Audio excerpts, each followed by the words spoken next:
Homes are more affordable right now than they have been over the past 8 years. Now you may be thinking to yourself, Nicole, are you crazy? Aren't we supposed to be in some type of affordability crisis? From what I have seen, there is a missing piece to affordability that many people are not talking about. So today I'm going to paint a complete picture of what's happening with home affordability in the US. I'm Nicole Nark, Arkansas real estate broker, and welcome back to my channel with videos to help you find your way home.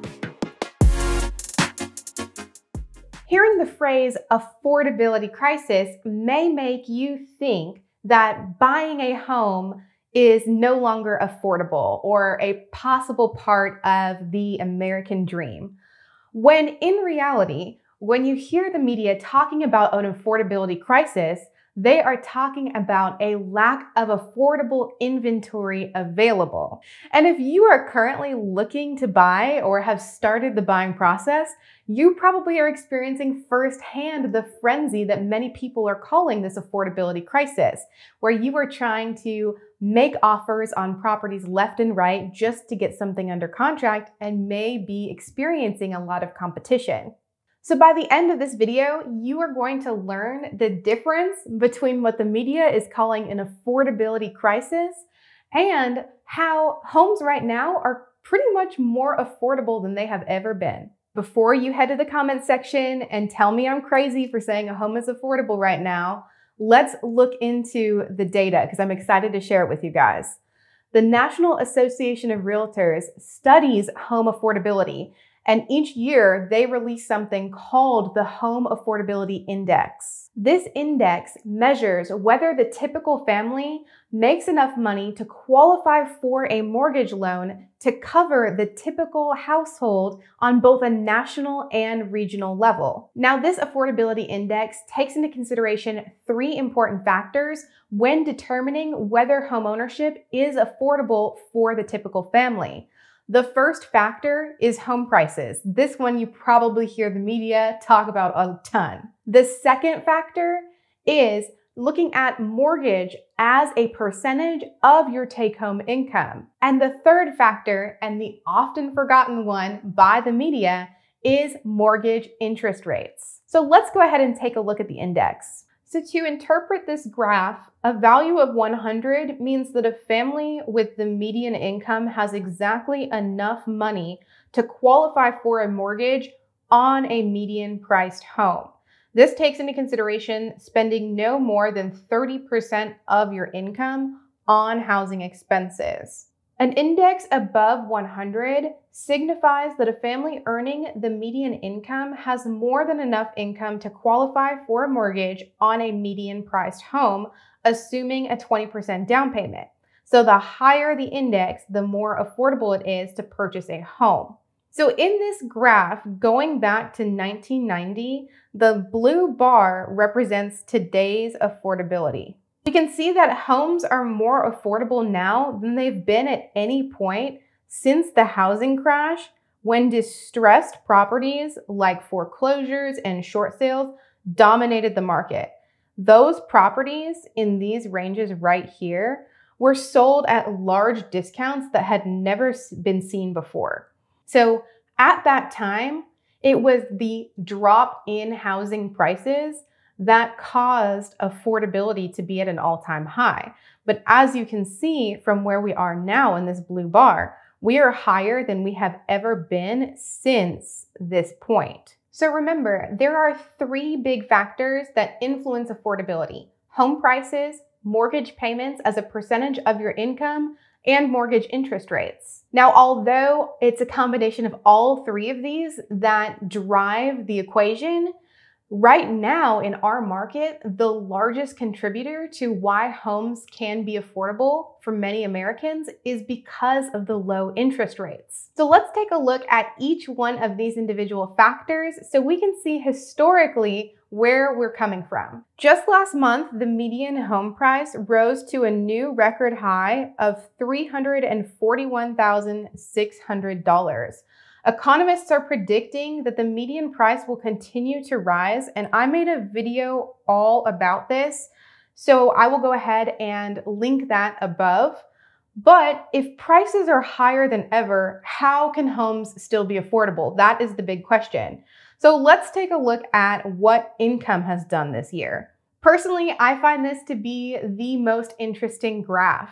Over last year, median family income has risen from just over $81,000 to over $95,000. At first, this was absolutely crazy to me because when you think about the last year, you think about people losing their jobs, and it was overall a scary time for many families. But in reality, when digging into this data from the National Association of Realtors, it is explained that in many cases, being stuck at home made many people save money. But since it's not just the income that's taken into consideration, it is the mortgage payment as a percent of income. Let's take a look at that. In 2021, mortgage payments overall are taking up less income than they did in 2020. This is true everywhere except in the Northeast, where mortgage payments are taking up only a slightly higher portion of income. But across the board, mortgage payments are still under 30% of income overall, which is an indicator that analysts use when determining overall affordability. So we know so far that home prices are up, but income is also up, and that at least is a good thing. But what affects your monthly payment and affordability more than anything is your interest rate. You guys, take a look at this chart. Can you believe that there was a time when interest rates were over 18%?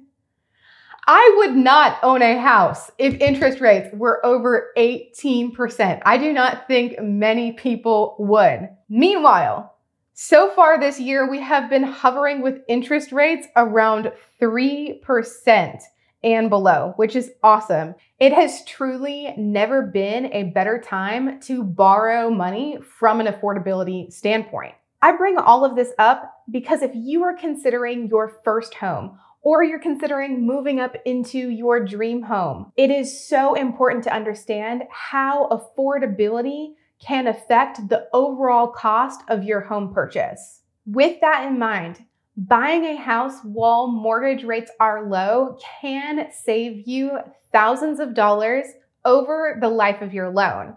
Even though the media is trying to scare you with all of these headlines, daunting and portraying an affordability crisis. So let's look at a real practical example. In May of 2021, the average interest rate was 2.94%. So let's say that you buy a house for $380,000. At that interest rate, your monthly payment would be $1,590. So let's talk about the scary thing real quick. How much would you pay in interest over the life of your loan for 30 years amortized? What are we looking at?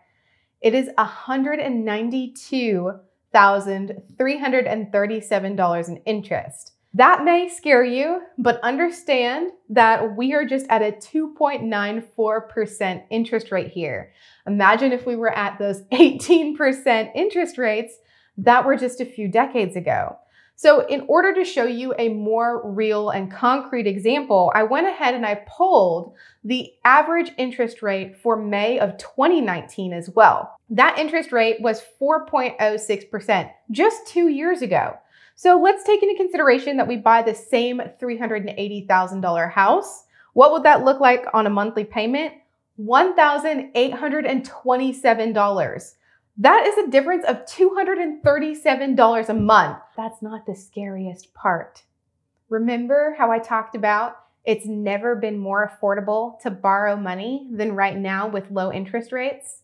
If you were to buy the same exact $380,000 house in 2019 as you bought just this year, you would be paying a whopping $277,845 in interest for the same sales price on a home. So just let that sink in. Interest rates can affect you and your affordability big time. Because what if you can only pay $1,600 a month?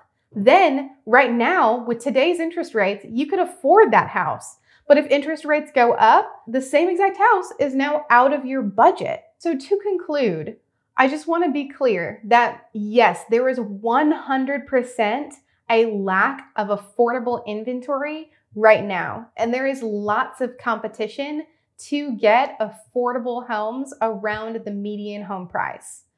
But don't let this affordability crisis that everyone is tossing around in the media confuse you with homes no longer being affordable.